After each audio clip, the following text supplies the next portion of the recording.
आपला भोई समाज बहुतांशी व्यसनी आहे व त्यामुळे तो गरीब आणि अशिक्षित आहे.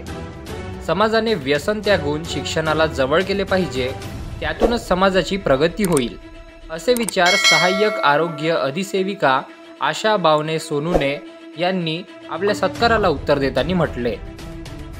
त्यांचा नुकताच दिल्ली येथील राष्ट्रपती भवनात राष्ट्रपती द्रौपदी मुर्मू यांच्या हस्ते सत्कार पार पडला. आरोग्य सेवेत उत्कृष्ट कार्य केल्याबद्दल सन्मानित केले गेले. गडचिरोलीसारख्या दुर्गम भागात आरोग्य विभागात नोकरी करून त्यांना हा मान मिळाला. हे औचित्य साधून स्थानिक बालाजी सभागृहात मच्छिंद्र मछुआ सहकारी संस्थेच्या वतीने आशा बावने सोनूने यांचा सत्कार करण्यात आला. त्या पुढे म्हणाले की आपल्या आईवडिलांकडील परिस्थिती खूप हालाखीची होती. मोलमजुरी करून मी शिक्षण घेतले, त्यातून नोकरी मिळाली आणि आपल्या परीने केलेल्या कार्याला राष्ट्रपतींच्या हस्ते मिळालेल्या पुरस्काराने पावती मिळाली.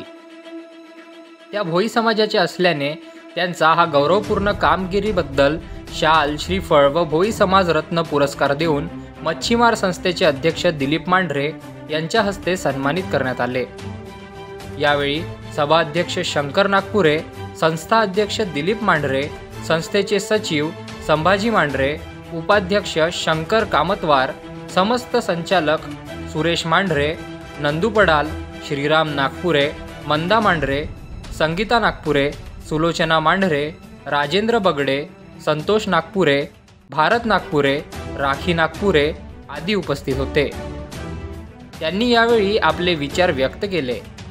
कार्यक्रमाची सुरुवात श्री संत झिंगूजी महाराज यांच्या प्रतिमेचे पूजन करून आमसभा व सत्कार सोहळ्याची सुरुवात करण्यात आली. या कार्यक्रमाच्या प्रास्ताविक नंदू पडाल, संचालन व आभार गौरव नागपुरे यांनी मानले.